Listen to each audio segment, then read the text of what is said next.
कि भाजपा कहीं भी रेस में नहीं है। भाजपा के गढ़ों में आज के समय में कांग्रेस के झंडे घरों पे ज़्यादा लगे हुए हैं, जो आप पिछले 30 साल में नहीं लगे। इससे ज़्यादा बड़ा आपके लिए उदाहरण क्या हो। आज के रोड शो में जो है मनोज तिवारी खुद आया, प्रचार प्रसार कर रहा है, क्या प्रभाव पड़ेगा पटना से?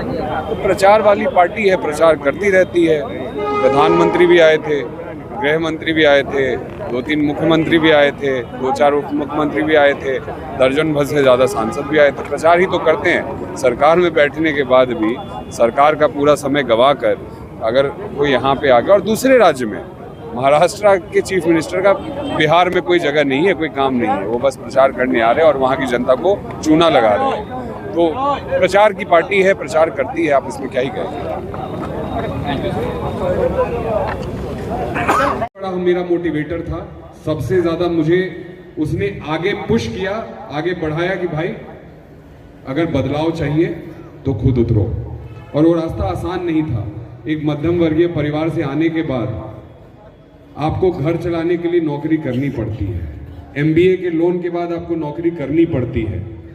तो नौकरी करते करते एक रास्ता दिखा। मैंने कुछ टाइम प्रशांत किशोर जी के साथ भी काम किया, उनकी कंपनी में नौकरी की, क्योंकि उसके माध्यम से राजनीति को करीब से देखने का मौका मिला, सैलरी की सेफ्टी में।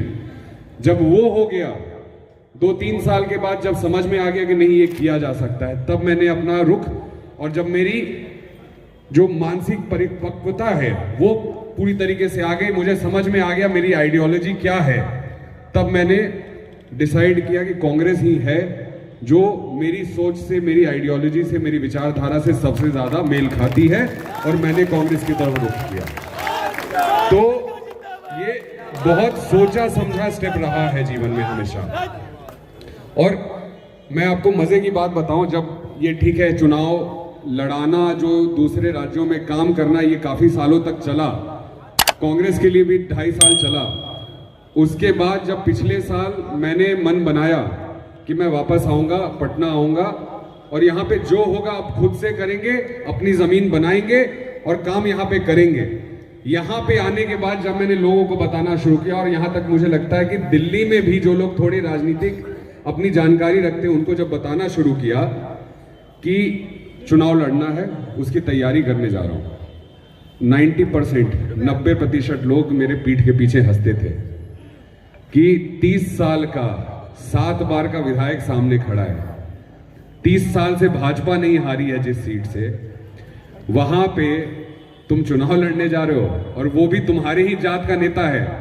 जात की बात लाई लोगों ने कि तुम भी यादव हो, वो बहुत बड़ा यादव है, तुम कहां से चुनाव लड़ोगे उसके खिलाफ। 90% जो लोग थे वो हंसते रहे, लेकिन मेरा काम था, मैं काम करता गया। जो उनकी गलतियां थी वो जनता के सामने, मीडिया के सामने उजागर करता गया, और पहली फुल टाइम जो नंदकिशोर यादव के खिलाफ लगातार रोज बोल रहा था, और उसका आप नतीजा देखिए कि 30 साल के विधायक का टिकट काट दिया गया। और